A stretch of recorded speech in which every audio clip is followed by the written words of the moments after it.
C'est l'heure à présent de la revue de presse internationale. Bonjour Anne. Bonjour. On va commencer par cette double page dans le journal Le Monde consacrée aux immolations au Tibet. Oui, un reportage fantastique qui est annoncé dès la une du Monde. Brice Pedroletti, le journaliste, s'est rendu au Tibet. Alors pas dans le Tibet administratif, mais dans les régions ethniquement tibétaines, l'Amdo qui dépasse de loin le Tibet et sa capitale, Lhasa. Alors Brice Pedroletti est allé en fait dans le Gansu à la rencontre des familles de ceux qui se sont immolés par le feu pour demander le retour du Dalai Lama. J'ajoute que les photos d'Adam Deen sont en libre accès sur le site du Monde. Je vous invite à aller les regarder. Documents assez rares. Hein. Comment ? Des documents assez rares. Oui, très rares et vraiment de belles photos. Alors, ce qui surprend à la lecture de ce reportage, eh bien, c'est qu'on apprend que les familles de ces immolés n'avaient rien vu venir. Gomso Tsering avait 23 ans. Il s'est immolé le 26 novembre dernier dans un petit monastère. Il était seul. On ne savait pas, dit, et c'est désarmant,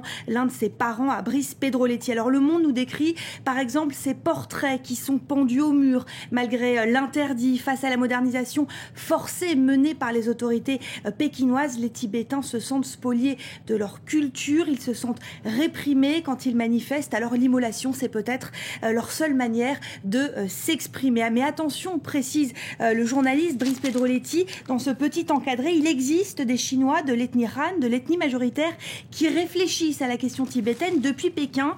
Pour preuve, cette réunion clandestine, elle a eu lieu le 6 décembre dans la capitale chinoise. Réunion d'une trentaine de personnes. Elles ont rendu hommage aux 95 Tibétains qui se sont immolés par le feu depuis 2009. Leurs portraits ont été épinglés au mur, lit-on, aux côtés de militants pour la démocratie, eux aussi réprimés. C'est la première fois que la dissidence chinoise se mobilise, même clandestinement, pour la dissidence tibétaine. Un sondage à présent, publié dans The Independent, cela concerne le mariage gay. Et oui, c'est un sondage qui discrédite l'Église, titre du quotidien britannique. Mariage gay, l'opinion dit que l'Église a tort. Elle n'est pas en phase avec l'opinion sur cette proposition de légalisation de l'union pour tous. À 62%, les Britanniques sont pour, très très large majorité donc.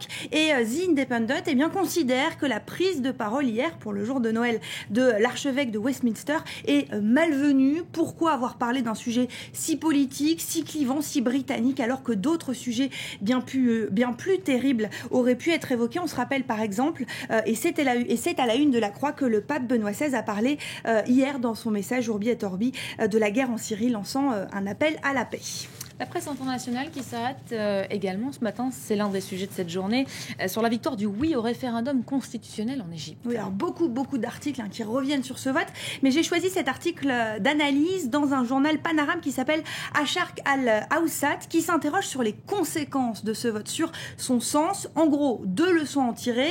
D'abord, 64% de oui, c'est bien, ça renforce les pouvoirs du président Morsi, de sa majorité, celle des frères musulmans. Et puis, logiquement, c'est un petit peu l'histoire des vases communicants. Et bien, l'autre grande leçon, c'est l'affaiblissement de l'opposition. Certains Égyptiens étaient contre, mais ils ont voté oui pour la stabilité, ont-ils expliqué. D'autres ont appelé à la mobilisation contre, au nom de la révolution menée contre Moubarak, mais ils sont aujourd'hui minoritaires, et ce, malgré une presse majoritairement favorable à l'opposition.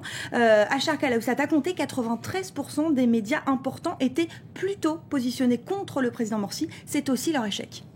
Anne, vous vouliez également nous montrer 2 dessins ce matin parus dans la presse. Cela revient sur le dossier des armes à feu aux États-Unis, plus que jamais l'actualité. Oui, effectivement. Alors d'abord, ce dessin qui est paru dans le China Daily, il illustre ce qu'on pourrait appeler une nouvelle affaire Dreyfus à l'américaine, une affaire Dreyfus du 21e siècle. Il s'agit du débat sur les armes, vous l'avez dit. Alors on voit sur ce dessin un couple qui se déchire alors qu'un chien en forme de revolver s'agite dans le jardin. L'homme dit « Mais non, c'est notre ami ». Son épouse lui répond « C'est le diable », une allégorie de la scission entre pro et anti-armes à feu. Et puis deuxième dessin, pour terminer, paru dans le International Herald Tribune, on voit 3 enfants au lendemain de Noël qui parlent de leur cadeau à l'arrêt de bus.